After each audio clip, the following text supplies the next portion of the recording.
Yes, good morning and welcome to Biz Buzz. ఇవాల్టి బిజ్ బజ్లో మనతో పాటు గానుగుపాటి ట్రేడింగ్ అకాడమీ నుంచి స్టాక్ మార్కెట్ అనలిస్ట్, అలాగే స్టాక్స్కి సంబంధించి సజెషన్స్ ఇవ్వడానికి అండ్ టోటల్గా అసలు స్టాక్ మార్కెట్స్కి సంబంధించి ఏ టైమ్స్లో ఎలాంటి వాటిలో పెట్టుబడి పెట్టాలి, అలాగే మ్యూచువల్ ఫండ్స్ కావచ్చు, ఎక్కువగా మనం ట్రేడింగ్ చేయడం గురించి కానీ ఇలాంటి వాటన్నింటికి సంబంధించి కూడా మనకు వివరించడానికి మనతో పాటు ఇవాళ Ganugupati trading academy total stocks analyst and senior stock market analyst Sriram Chandramurthy గారు ఉన్నారు. సార్తో మాట్లాడదాం, అలాగే మన యొక్క డౌట్స్ అన్ని కూడా క్లారిఫై చేసుకుందాం. Sir good morning. Good morning అండి. Sir welcome to our studio sir. Thank you అండి.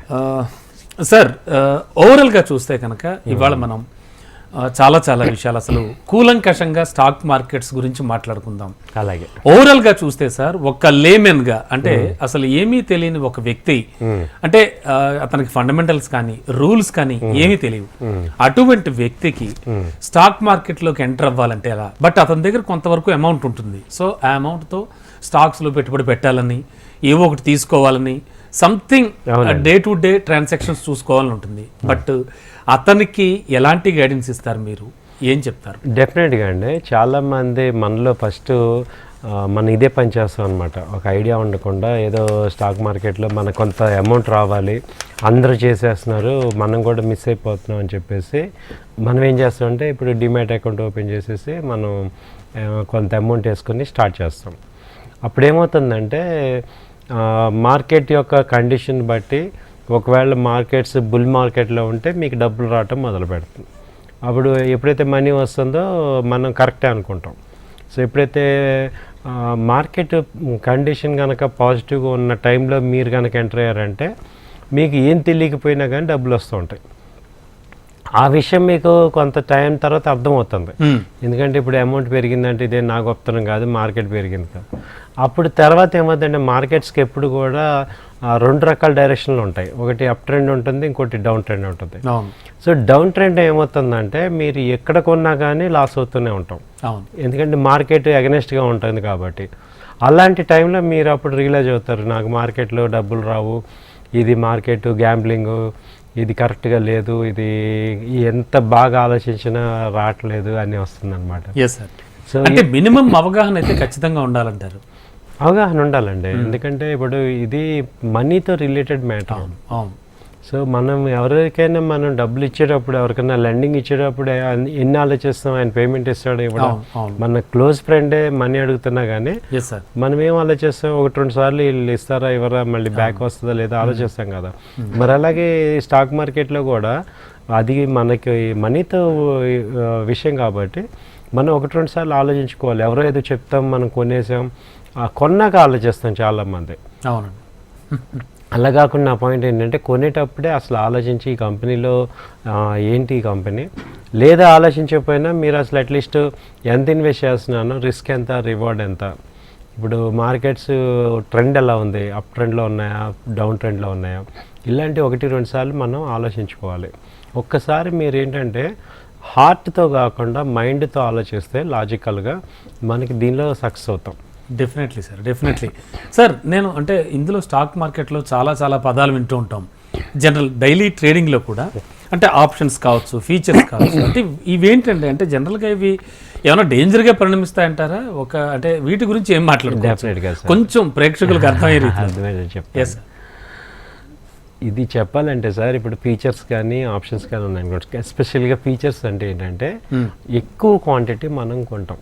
ఓకే, ఒకేసారి ఎక్కువ క్వాంటిటీ, బల్క్ క్వాంటిటీ కొని ఆ హై లెవెల్లో మనం ఎక్కువ క్వాంటిటీ కొని ఎక్కువ క్వాంటిటీ అమ్మటాన్ని ఫీచర్స్ అంటాం. ఇది ఎవరికి సెట్ అవుద్ది అంటే, ఇప్పుడు సపోజ్ ఒక 5 lakhs పెట్టి ఒక కారు కొని ఆయన బెంచ్ కారు, నువ్వు ఆ 5 lakhs డిపాజిట్ చేసి నీకు బెంచ్ కారు ఇస్తాను, నెలకి ₹1,00,000 కదా ఈఎంఐ కట్టుకో, నీకు బెంచ్ కారు నీకు లగ్జరీగా ఉంటుంది అంటే మనం ఏమవుతామంటే నీకు ఈ 5 లక్షలు డిపాజిట్ చేయి, బెంచ్ కార్ 50 లక్షలు బెంచ్ కార్ వచ్చేస్తుంది అన్నాం అనుకోండి. సో ఎవరైనా టెంప్ట్ అవుతాం, ఖచ్చితంగా అండి టెంప్ట్ అవుతాం కదా, అలాంటి టెంప్టింగ్ అనమాట. ఓకే, ఏమాత్రం తేడా వచ్చినా ఈఎంఐ కట్టలేము, కార్ రేటు లాక్కెళ్ళిపోతారు. అంతే కదా, మొదటికే మోసం వస్తుంది. సో అది అర్థం చేసుకుంటే ఈ ఫ్యూచర్స్ అనేవి ఏంటంటే ఏం చెప్తున్నారు అంటే ఫ్యూచర్స్ మీరు యాక్చువల్గా 10 lakhs ఇవాళ ఇంకా పెంచుతున్నారు. 10 lakhs వర్త్ మీకు 2 lakhsకి ఇస్తున్నారు.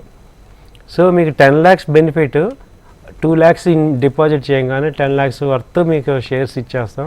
మీకు అవి ఎక్కువ ప్రాఫిట్ వస్తుంది, మార్కెట్ పెరిగితే మీకు ప్రాఫిట్ వస్తుంది అనే ఒక మనం ఏం చేస్తామంటే మనకి కూడా టాలెంట్ ఉంది కదా, why not we use this అని డెట్ని వాడుతున్నాం. ఓకే, అదే డెట్ అనమాట. అది లగ్జరీ అవ్వచ్చు, కార్ అవ్వచ్చు, లేదా ఇది అవ్వచ్చు. తొందరగా డబ్బులు సంపాదించడానికి ఇది ఒక స్కోప్ అనుకుంటాం. ఓకే, అవును. కానీ యాక్చువల్గా ఏంటంటే దాని వెనక ఇంత దాగుంది. వారెన్ బఫెట్ లాంటి వాళ్ళు కూడా ఇవి డిస్ట్రక్టివ్ ఇన్స్ట్రుమెంట్స్ అని చెప్పారు. అంటే సెల్ఫ్ సెబటేజింగ్ ఇన్స్ట్రుమెంట్స్ అంట. అంటే మనంతట మనమే పొడుచుకునే ఆయుధాలు ఇవి. నేను చెప్పింది కాదు, వారెన్ బఫెట్ సోకాల్డ్ మేధావులందరూ చెప్పింది ఏంటంటే డెరివేటివ్స్ సెల్ఫ్ సెబటేజింగ్ ఏజెంట్స్. అయితే దీన్ని డైరెక్ట్గా నేను ప్రాక్టికల్గా ఎన్నోసార్లు డెరివేటివ్స్ చేశాను, ఫ్యూచర్ ఆప్షన్స్ చేసి ఒక 10 ఏళ్ళు చేశాక అర్థమైంది ఏంటంటే ఇవి డబ్బులు సంపాదించడానికి వాడకూడదు, డబ్బుల్ని అంటే ఫండ్ని కాపాడుకోవడానికి వాడాలి. అంటే ఇప్పుడు మార్కెట్స్ సపోజ్ నేను ఈక్విటీలో ఒక 500 షేర్లు 300 షేర్లు కొన్నాను, కొన్ని మార్కెట్ ఫాల్ అవుతుంది. అప్పుడు నేను ఏం చేయాలంటే ఈ ఫాల్ని తట్టుకోవడానికి ఫ్యూచర్స్ సెల్ చేసుకోవాలి. ఓకే, అంటే మనకి ఈక్విటీ క్వాంటిటీ ఉన్నప్పుడు ఇది చాలామంది ఏంటంటే ఇక్కడ ఏమవుతుంది, ఇదే పాయింట్ నేను ఇప్పుడు హైలైట్ చేసే పాయింట్ ఏంటంటే డెరివేటివ్స్ని నెగిటివ్ చూస్తున్నాం అందరం. ఓకే, అది ఎవరికి, డబ్బు లేని వాళ్ళకి నెగిటివ్. ఆఫ్ కోర్స్, అవును. ఇప్పుడు డబ్బులుండి ఇప్పుడు ఒక 20 లక్షలు స్టాక్ కొన్నాం, 20 లక్షలు పెట్టి నా దగ్గర 20 లక్షలు ఓన్ క్యాష్ ఉంది, నేను స్టాక్ కొన్నాను, మార్కెట్ ఫాలో అవుతుంది. ఇప్పుడు ఏసీసీ కానీ లేకపోతే టాటా మోటార్స్ కానీ ఫాలో అవుతున్నాయి. అప్పుడు నేనేం చేయాలి, ఫ్యూచర్స్ సెల్ చేయాలి. ఓకే, అప్పుడు నాకు ఏమవుతుందంటే లాక్ అయిపోద్ది. యాక్చువల్గా ఫ్యూచర్స్ వచ్చింది ఆ పాయింట్ మీద. ఓకే, మనం ఈక్విటీలో ఉన్న వాళ్ళకి మ్యూచువల్ ఫండ్స్ కానీ వాళ్ళకి ఇప్పుడు లాంగ్ టర్మ్ పాయింట్ ఆఫ్ వ్యూలో వాళ్ళు హోల్డ్ చేస్తూ ఉంటారు కాబట్టి షార్ట్ టర్మ్ ఫ్లక్చుయేషన్స్ని తట్టుకోవటానికి మనకి ఆల్టర్నేటివ్గా ఇచ్చిన product futures. Okay sir, okay. దాన్ని డైరెక్ట్గా ట్రేడింగ్ ప్రోడక్ట్ లాగా మనం మార్చేసాం. కానీ యాక్చువల్గా అదేంటంటే ఇప్పుడు నేను ఈక్విటీలో డౌన్ ట్రెండ్ ఉంది టెంపరీగా, దాన్ని నేను ఆపుకోవటానికి ఫ్యూచర్స్లో సెల్ చేసుకుంటే డౌన్ సైడ్ లాక్ అయిపోద్ది. ఓకే, యాక్చువల్గా అది యాక్చువల్గా మనం వాడాల్సింది దానికే. Yes sir. అండ్ సార్ జనరల్గా మనం స్టాక్స్లో ఇన్వెస్ట్ చేసేప్పుడు మార్కెట్ని డైలీ అబ్జర్వ్ చేస్తూ ఏదో మినిమం అవగాహనతో వెళ్ళేవాళ్ళు ఒక కంపెనీ ప్రొఫైల్ని అసలు ఎలా చూస్ చేసుకోవాలి, అంటే నేను ఈ కంపెనీలో పెట్టుబడి పెట్టాలి, ఇందులో షేర్లు తీసుకోవాలి అనుకున్నప్పుడు ఏదో బ్యాంక్ ఆర్ సాఫ్ట్వేర్ ఎనీథింగ్, ఎట్లా కంపెనీ ప్రొఫైల్ని అందులో ఏ వేటిని చూసి మనం చూస్ చేసుకోవాలి? డెఫినెట్గా సార్, ఇది మంచి క్వశ్చన్ సార్. మన ఫండమెంటల్ అనాలిసిస్ అంటుంది. ఇప్పుడు మీరు ఏం చేయాలంటే మనం ఎనీ మనీ కంట్రోల్ కానీ స్క్రీనర్స్ అండ్ సాఫ్ట్వేర్స్ ఉన్నాయి. స్క్రీనర్స్ అని నెట్లో కొట్టినా లేకపోతే మనీ కంట్రోల్ అని టైప్ చేసుకున్నా దీనిలో ఏంటంటే మీకు ఏ కంపెనీ కావాలో ఆ కంపెనీ సెర్చ్లోకి వెళ్తే ఆ కంపెనీ ఇన్ఫర్మేషన్ ఉంటుంది. దానికి మార్కెట్ క్యాపిటలైజేషన్ ఎంత ఉంది, 1 year హై ఎంత, 1 year లో ఎంత, అలాగే పిఈ రేషియో ఎంత ఉంది, ఈపీఎస్ ఎంత ఉంది, అలాగే లాస్ట్ 5 years డేటా తీసుకొని సేల్స్ ఎలా ఉన్నాయి, ప్రాఫిట్స్ ఎలా ఉన్నాయి, నెట్ ప్రాఫిట్స్, సేల్స్ గ్రో అవుతున్నాయా, ప్రాఫిట్స్ గ్రో అవుతున్నాయా, ఈ రెండు చూసుకుంటే మనకి సేల్స్ ఎప్పుడైతే గ్రో అవుతున్నాయో కంపెనీ స్ట్రాంగ్ ఉన్నట్టే. అలాగే ప్రాఫిట్స్ పెరుగుతున్నాయి అనుకోండి, సో కంపెనీ మంచి పర్ఫార్మెన్స్ చేస్తుంది. అంటే జనరల్గా ఆ కంపెనీ యొక్క ట్రాన్సాక్షన్స్ కానీ ఆ కంపెనీ యొక్క మొత్తం వివరాలన్నీ కూడా ఒక 5 ఏళ్ల నుంచి చూసుకోవాలండి. ఒక 5 ఏళ్ల నుంచి చూసుకోవాలి. ఒక గ్లాన్స్ అంటే అలా చూసుకోవటమే, అంత డీప్ నాలెడ్జ్ కూడా అక్కర్లేదు. ఇప్పుడు కంపెనీస్ స్ట్రాంగ్ కంపెనీ అందరికీ కూడా అంత డీప్ నాలెడ్జ్ ఉండదు కదా, అక్కర్లేదు కూడా. ఇప్పుడు టాటా మోటార్స్ ఉందనుకోండి, సో లాస్ట్ 5 years ఎలా ఉంది, సేల్స్ పెరుగుతున్నాయి, ఇది కొంచెం ఊరికి అలా చూస్తే అర్థమైపోతుంది, ఫిగర్స్ పెరుగుతున్నాయి లేదా. దట్ మార్కెట్ లో చాలా వరకు కంపెనీస్ తెలుస్తాయి. సో మీరు చెప్పినటువంటి ఆ మెయిన్ టార్గెట్స్ చూసుకొని అసెట్స్ లయబిలిటీస్ కానీ స్టేట్మెంట్ కానీ బ్యాలెన్స్ షీట్ అంటాం దాన్ని ప్రాఫిట్ లాస్ స్టేట్మెంట్ ఈ రెండు చూస్తే అసలు ప్రాఫిట్స్ వస్తున్నాయా, తర్వాత డివిడెండ్స్ ఇస్తున్నారా సార్, డివిడెండ్స్ ఇస్తున్నారు. ఓకే, అంటే డివిడెండ్స్ ఎప్పుడైతే ఇస్తున్నారో అక్కడ ఏమవుతుందంటే కంపెనీలో ఉన్న ప్రాఫిట్ రియల్ ప్రాఫిట్ అని. ఇప్పుడు ఎవరికైనా ఇస్తేనే కదా మనకి డబ్బు ట్రాన్సాక్షన్ అయితేనే తెలుసు అక్కడ ప్రాఫిట్ నెట్ ప్రాఫిట్ అది కరెక్ట్ అది. అవును అవును. సో డివిడెండ్స్ ఇస్తున్నారు అన్నప్పుడు మనకి ఓకే కంపెనీలో రిలయబిలిటీ ఉంది. సో ఆ డివిడెండ్ పేయింగ్ కంపెనీలో ఫండమెంటల్గా స్ట్రాంగ్ ఉన్నప్పుడు మనం ఏం చేయాలంటే ఫెయిర్ వాల్యూ కానీ అండర్ వాల్యూలో కానీ కొనాలి. Okay, that is the main condition. ఇప్పుడు ఈ వాల్యూ చూసుకున్నాక మీరు ఏం చేయాలి, సింపుల్గా అది కూడా చూసుకోవచ్చు. 52 వీక్ హై ఎలా ఉంది అంటే ఈ స్టాక్ యొక్క ప్రైస్ 1 yearలో హై ఎంత ఉంది, లో ఎంత ఉంది, ప్రెసెంట్ ఎంత ఉంది, ఆ 3 విషయాలు కనపడితే మనకి ప్రెసెంట్ రేటు లో దగ్గర ఉంటే మనకి మంచి రేట్లో ఉన్నట్టు. సో ఇవన్నీ చూడటానికి ఒక 5 నిమిషాలు పడుతుంది టైం. అంతే కదా సార్. సో దాన్ని చూసి మనం ముందుకు వెళ్ళొచ్చు డెఫినెట్లీ సార్. అండ్ ముఖ్యంగా సెక్టార్ వైజ్ కానీ అలాగే సీజనల్ వైజ్ కానీ కొన్ని స్టాక్స్కి చాలా హైప్ వచ్చేస్తూ ఉంటుంది. అంటే ఎగ్దమ్ ఒక్కసారి లేదా సడన్ గా వాడు ఐపీఓ ఓపెన్ చేసిన వెంటనే బొంబాడు అయిపోతాయి షేర్స్. సో ఇటువంటి వాటి పట్ల ఎలాంటి జాగ్రత్తలు తీసుకోవాలంటారు? వాటిల్లో దూకుడుగా వెళ్ళడం మంచిదేనా, లేకపోతే కొంత ఆలోచించి వెళ్తూ ఉంటే బెటరా? అండ్ మోర్ ఓవర్ ఏంటంటే సీజనల్ స్టాక్స్ కి మీరు ఇచ్చే సజెషన్స్ ఏంటి? ఇప్పుడు మనం సీజనల్ స్టాక్స్ మాట్లాడుకుందాం. ఇప్పుడు వింటర్ సీజన్ అనుకోండి. అవును, వింటర్ సీజన్లో ఎక్కువగా మెడిసిన్, దగ్గు, జలుబు ఇవన్నీ వస్తుంటాయి. ఓకే, హెల్త్ సంబంధించిన ఇష్యూస్ వస్తాయి కాబట్టి మీరు ఫార్మా అది మనం 3 months బ్యాకే కొనుక్కొని కూర్చోవాలి. ఓకే, ఆ తర్వాత ఏంటి, ఇప్పుడు సీజన్ నడుస్తుంది, ఇది మనకి డిసెంబర్ వచ్చేసింది. నెక్స్ట్ ఏంటి, సమ్మర్ సీజన్. సమ్మర్లో ఏసీలు ఇవన్నీ మనకి ఎక్కువ ఉంటాయి, కన్స్ట్రక్షన్ కానీ ఎలక్ట్రికల్ ఎక్విప్మెంట్స్ కానీ ఎక్కువ ఉంటాయి. కాబట్టి ఇప్పుడు మనం ఏంటి, వోల్టాస్, హెవెల్స్ ఇప్పుడు రేట్లు తక్కువ ఉన్నాయని చెప్పేసి ఆ కంపెనీలు ఇన్వెస్ట్ చేసాం అనుకోండి. 3 months అయ్యేపాటికి వాటి సేల్స్ పెరుగుతుంటాయి. నథింగ్ బట్ వింటర్ రాబోతుందని సమ్మర్ లో స్వెటర్ కొనుక్కుని స్వెటర్ అప్పుడే రేట్లు తక్కువ ఉంటాయి. వింటర్ లో స్వెటర్ రేట్ ఎక్కువ ఉంటుంది ఖచ్చితంగా, ఆబ్వియస్లీ. సో అదే సమ్మర్ లో స్వెటర్ రేట్ చాలా తక్కువ ఉంటుంది, ఎందుకంటే అక్కడ సేల్స్ ఉండవు. అవును. సో అదే మన ప్రోక్రాస్టివ్ థింకింగ్ అనమాట, ప్రొయాక్టివ్ థింకింగ్. అంటే ఫ్యూచర్ని ముందుగానే ఆలోచించాలి. ఇప్పుడు చాలా మంది వర్షాకాలం వచ్చేటప్పుడు ఇప్పుడు సమ్మర్ సీజన్ రాగానే ఫెర్టిలైజర్స్ కొనాలి, ఎందుకంటే నెక్స్ట్ సీజన్ రైనీ సీజన్ కాబట్టి వ్యవసాయదారులు అందరూ కూడా ఈ విత్తనాలు వేసుకుంటారు, ఫెర్టిలైజర్స్ వాడతారు. అలాగే దీపక్ నైట్రేట్ ఇవన్నీ అప్పుడు పెరుగుతాయి, గోదావరి ఫెర్టిలైజర్స్ ఇవన్నీ సమ్మర్లో ఆ స్టాక్స్ అన్ని డౌన్లో ఉంటాయి. ఓకే, అర్థమైంది.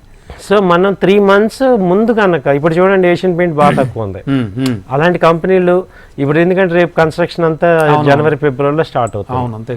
సో ఇలా మనం చిన్న నాలెడ్జ్, కొంచెం నాలెడ్జ్ వాడితే చాలు. దట్టు మనకి గానుగుబాటి ట్రేడింగ్ అకాడమీ ఎలాగో ఉండనే ఉంది, చక్కగా క్లాసెస్ అవి చెప్తున్నారు కూడా, దాని గురించి కూడా మాట్లాడదాం sir. And one more thing, ఇప్పుడు మోర్ ఓవర్ మన కంట్రీలో కావచ్చు, తెలుగు రాష్ట్రాల్లో కావచ్చు, పొదుపు మీద ఒక అవగాహన వచ్చింది జనాలకి. అంటే ఖచ్చితంగా ఇన్వెస్ట్మెంట్స్ చేయడం కానీ అఫ్ కోర్స్ దాచుకోవడం అనేది ఖచ్చితంగా పొదుపు పాటిస్తున్నారు. అంటే ఏదో ఒక ఫండ్స్లో పెట్టుబడి పెట్టడం, బ్యాంకులోనే మన అమౌంట్ వేసుకుని ఉంచుకోకుండా సేవింగ్స్ బ్యాంక్లో ఈ మ్యూచువల్ ఫండ్స్ చాలా విచ్చలవిడిగా పెరిగాయని చెప్పచ్చు 10 ఏళ్ళ నుంచి. ఐ థింక్ నాకు తెలిసి. సో మ్యూచువల్ ఫండ్స్ యొక్క మెయిన్ థీమ్ ఏంటి, అది అసలు చూస్ చేసుకోవడం ఎట్లా సార్? ఎగ్జాక్ట్లీ, ఇదో పెద్ద కన్ఫ్యూజన్, ఎందుకంటే చాలా ఉన్నాయి మార్కెట్లో. అవునండి. మ్యూచువల్ ఫండ్స్ ఇవాళ కనుక ఇంకా నాకు మ్యూచువల్ ఫండ్ లేదు, నేను దేనిలోని ఇన్వెస్ట్మెంట్ చేయలేదు అని మాట్లాడిన వాళ్ళందరూ ఇక లేమెన్స్ అనాలి, ఇల్లిటరేట్స్. అంటే నేను కోపంగా చెప్పట్లా, మామూలు బాధగా చెప్తున్నాను అనమాట. అంతేకాని వేరేగా నా స్టేట్మెంట్ని వేరేగా అర్థం చేసుకోవాలి. అంటే చాలా అంటే ఇంకా నాకు మ్యూచువల్ ఫండ్ లేదు అంటే మనం ఇంకా ఇల్లిటరేట్లో ఉన్నామని. అంటే ఎందుకంటే దాని గురించి తెలుసుకోవాల్సింది అంత ఉంది.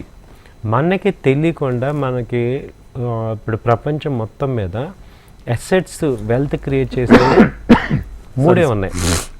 ఒకటి ల్యాండ్. ల్యాండ్ కొంటే ఏమవుతుందంటే అది తెలియకుండానే అప్రిషియేట్ అవుతాయి.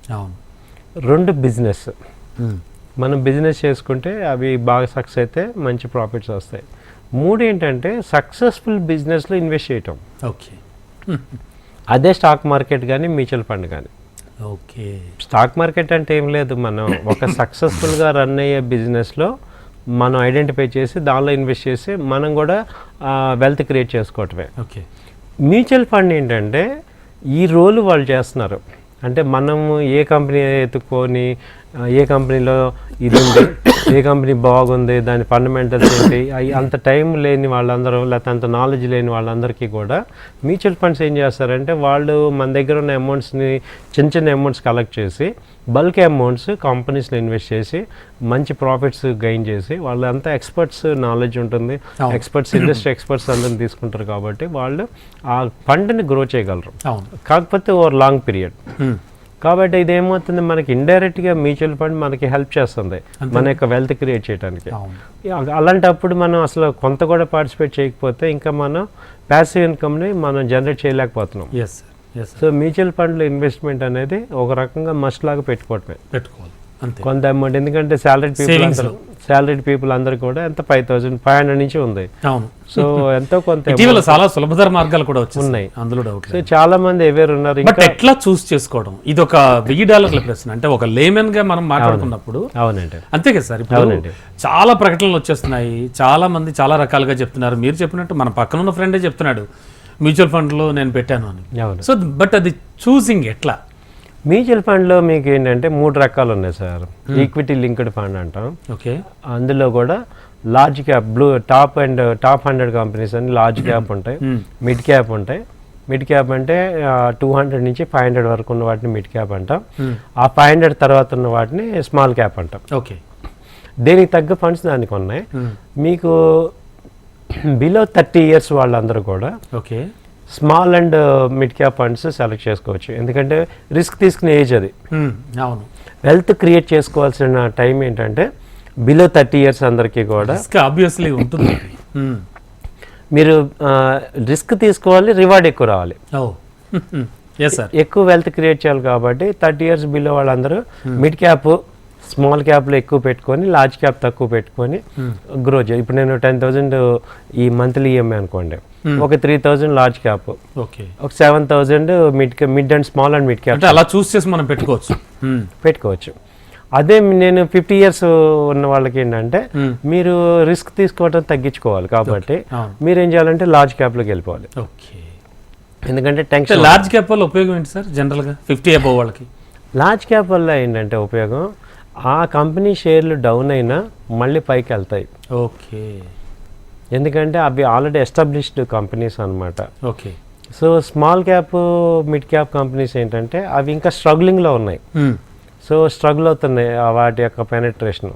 ఇప్పుడు మనం పెయింట్ ఇండస్ట్రీ చూసాం అనుకోండి, సో ఏషియన్ పెయింట్ లీడింగ్, అది ప్రాబ్లం వచ్చినా అదే తట్టుకుంటుంది, పైకి వస్తుంది.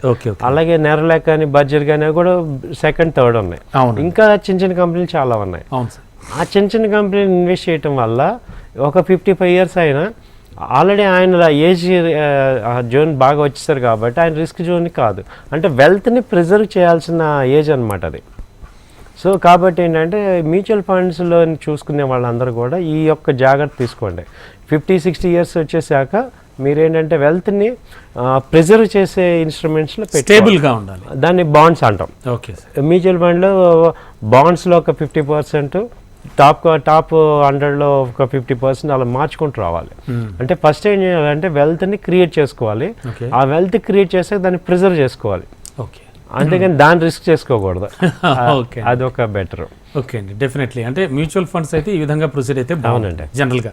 అండ్ సార్ సాధారణంగా ఈక్విటీస్లో లిమిట్ తీసుకుని ట్రేడింగ్ చేయడం అంటే ఇవన్నీ చూస్తున్నప్పుడు ఎంటీఎఫ్ వల్ల అసలు లాభం ఉందా నష్టం ఉందా అనుకోవచ్చు అంటారా? అండ్ అసలు ఎంటీఎఫ్ అంటే అర్థం ఏంటి? అలాగే సార్, ఎంటీఎఫ్ అంటే మార్జిన్ ట్రేడింగ్ ఫండ్. ఓకే. అంటే ఏంటంటే ఇప్పుడు నా దగ్గర ఒక 5 lakhs ఉన్నాయి. నా 5 lakhsని నేను ఈక్విటీలో ఇన్వెస్ట్ చేసుకుంటున్నాను. కంపెనీ ఇప్పుడు నేను ఏదైతే స్టాక్ బ్రోకర్ ఉన్నారో వాళ్ళు ఏం చేస్తారంటే మీకు 5 lakhs మీద కొలెటరల్ తీసుకొని ఇంకో 5 lakhs 10 lakhs మీకు అప్పిస్తామంటారు. Okay. It is MTF is nothing but అప్పు తీసుకోవటం. ఓకే. అంటే జస్ట్ లైక్ లోన్. అయితే వాళ్ళు ఏం చేస్తారు, ఆ షేర్లు అయితే ప్లెడ్జ్ పెట్టుకుంటారు, మనకి లోన్ ఇస్తారు. ఇప్పుడు మనం తీసుకున్న టైంలో మార్కెట్ కనుక డౌన్ ట్రెండ్ ఉందనుకోండి, ఓకే, ఇప్పుడు ఆ ఎంటీఎఫ్ లోన్లో తీసుకున్న షేర్లు కూడా తగ్గుతుంటాయి. వాళ్ళు కండిషన్ ఏం పెడతారంటే మీకు 40% వరకే మీరు వాల్యూ తగ్గిందంటే మీ షేర్ మీరు డబ్బులు యాడ్ చేయాలి, లేదంటే మీ షేర్లు కట్ చేసి మేము మా అమౌంట్ తీసుకుంటా ఉంటారు. ఓకే. ఇప్పుడు సపోజ్ నేను ఒక 5 lakhs లోన్ తీసుకున్నాను, 5 lakhs నేను నా అమౌంట్ ఉంది, వాళ్ళు ఇంకొక 5 lakhs ఇచ్చారు, సో 10 lakhs నేను షేర్లు కొన్నాను. మార్కెట్ 20% ఫాల్ అయింది అనుకోండి, మామూలుగా నా 5 lakhs మీద 1 lakh నాకు మైనస్ అవుద్ది. అంతే కదా, 5 lakhs మీద 20% మార్కెట్ ఫాల్ అయిందంటే 1 lakh అవుతుంది. ఇప్పుడు 10 lakhs మీద 20% అంటే 2 lakhs మైనస్ అవుతుంది. 2 lakhs మైనస్ అవటం ఆలస్యం. వాళ్ళు ఏమంటారంటే నీకు 5 lakhs మీద నువ్వు ఈ 2 lakhs ఎడిషనల్ మార్జిన్ మాకు తగ్గింది కాబట్టి మీరు అమౌంట్ కట్టాలంటారు. ఓకే. ఎప్పుడైతే డౌన్ అయిందంటే మార్కెట్ డౌన్ అయినప్పుడు మన దగ్గర మనీ లేకపోతే మనం ఏం చేయాలి, లాస్కి అమ్మేసేసి వాళ్ళ అమౌంట్ తీసుకుంటారు. అంటే మనం 2 రకాలుగా నష్టపోతాం.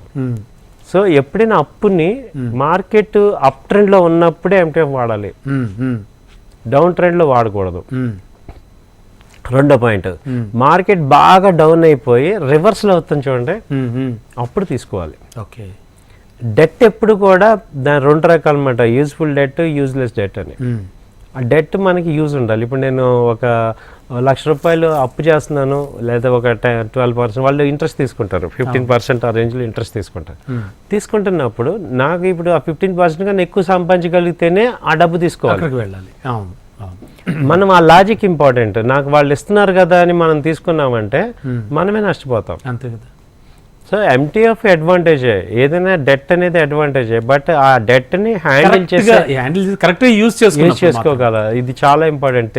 తెలియకుండా చాలా మంది ఎంటీఎఫ్ కొనేస్తుంటాం. Yes sir, sure sir. And sir, ముఖ్యంగా ఈ స్టాక్ మార్కెట్లో షేర్స్ చూస్ చేసుకున్నప్పుడు, మనం ఇంతకు ముందు అనుకున్నట్టు కంపెనీస్ చూస్ చేసుకుంటున్నప్పుడు పబ్లిక్ లిమిటెడ్ కంపెనీస్ కావచ్చు, గవర్నమెంట్కి సంబంధించిన కావచ్చు, జస్ట్ లైక్ ఎల్ఐసి కానీ ఎస్బీఐ కానీ ఇలాంటివి, అంటే పక్కా గవర్నమెంట్ అంటే జనాలు ఒక స్పృహ ఉంటుంది, ఖచ్చితంగా వీటిలో పెడితే పర్వాలేదని.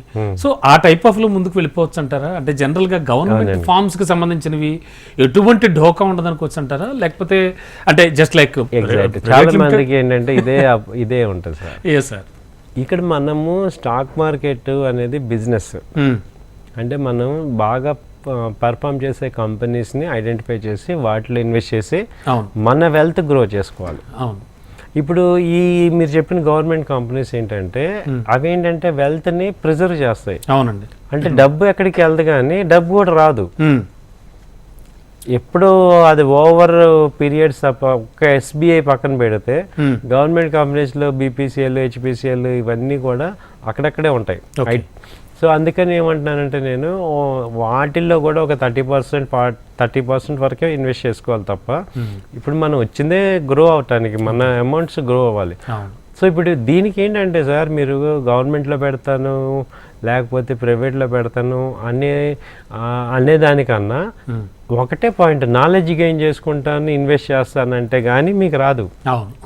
ఎక్కడికి వెళ్ళినా ఆవు కథలాగా మీరు ఏది చేయాలన్నా ఫస్ట్ రీసెర్చ్ చేయాలి, రీసెర్చ్ చేయాలన్నా నాలెడ్జ్ రావాలి, తప్పదు. అది మీరు ఆ స్కిల్స్ పెంచుకోవాలి మనం. అదేం పెద్ద కష్టం కూడా కాదు. ఇప్పుడు గవర్నమెంట్ ఎందుకు పెడుతుంది, నా డబ్బు సెక్యూర్గా ఉండాలని మీకు ఒక థాట్ ఉండబట్టి దానిలో పెడతాం. అసలు సరిగ్గా ఏంటి దీనిలో అసలు ఇన్వెస్ట్మెంట్ మెథడాలజీ ఏంటి, ఇన్వెస్ట్మెంట్ ఫిలాసఫీ ఏంటి తెలుసుకున్నాం అనుకోండి, అప్పుడు ఏ కంపెనీ అయినా ఒకటే కదా. అవునండి, అవును సార్. మనం అంటే మీరు ఒక సీనియర్ అనలిస్ట్గా అండ్ చాలా క్లాసెస్ అవి చెప్తున్నారు, అఫ్ కోర్స్ దాని గురించి కూడా మాట్లాడుకుందాం.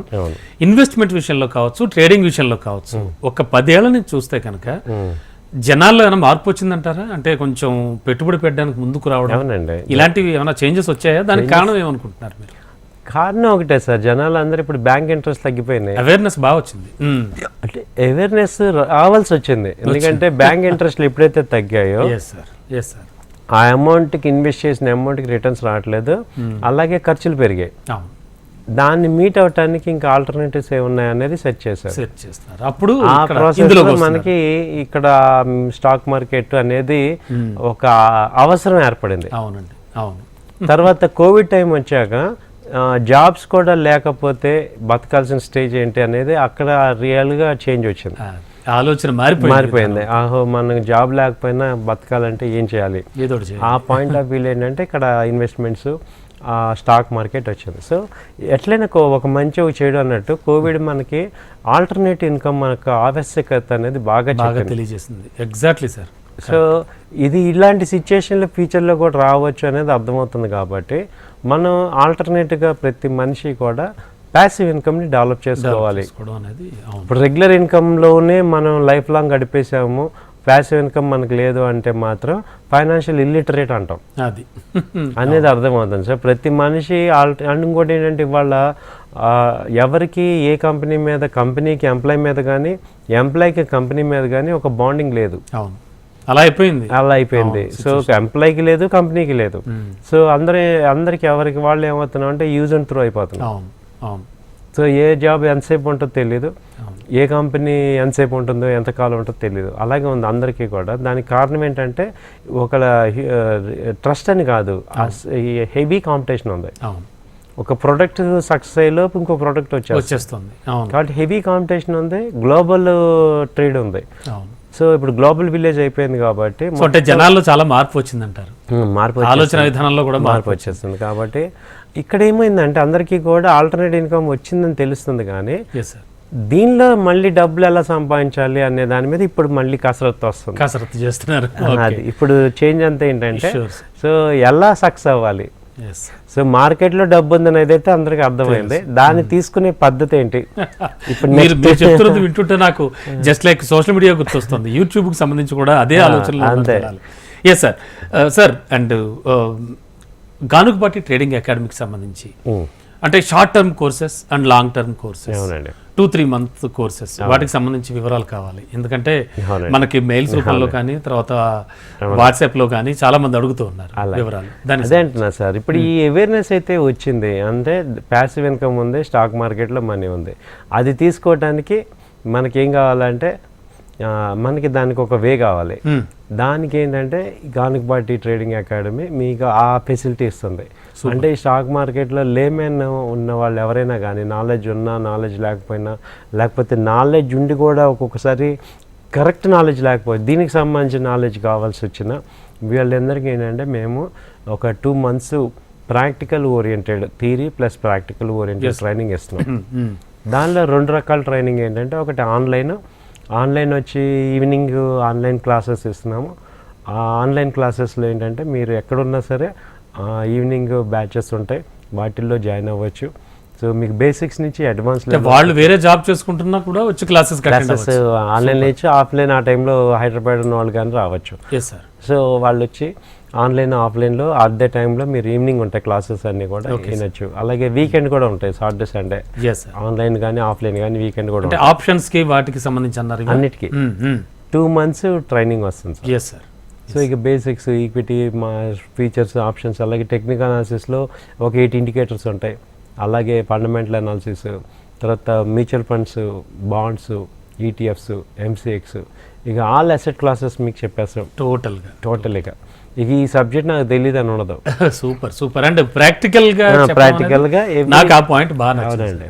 Okay sir. తర్వాత ఆల్రెడీ క్లాసెస్ నడుస్తున్నాయి సార్, ఎవ్రీ వీక్ స్టార్ట్ అవుతున్నాయి. Sure sir. సో అయితే ఏంటంటే ఇప్పుడు ఆఫ్లైన్ ఒకటి ఆఫ్లైన్ ఏంటంటే మీరు మార్నింగ్ 10 to 5 వరకు ఇన్ హౌస్లో మేము మళ్ళీ తీసుకుంటాం అనమాట.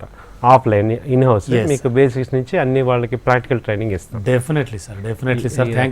Thank you so much. చాలా చక్కగా వివరించారు అన్నీ కూడా. అంటే ఒక లేమెన్ స్టాక్ మార్కెట్లోకి ఎంటర్ అయితే ఎలా ఉంటుంది, ఏం చేయొచ్చు అనేది. అండ్ గానుగపాటి ట్రేడింగ్ అకాడమీ నుంచి కూడా మీరు ఇచ్చే services super. Thank you so much sir. Thank you. నమస్తే. సో ఇది వాళ్ళ బిజ్ బస్. చూస్తూనే ఉండండి HM TV.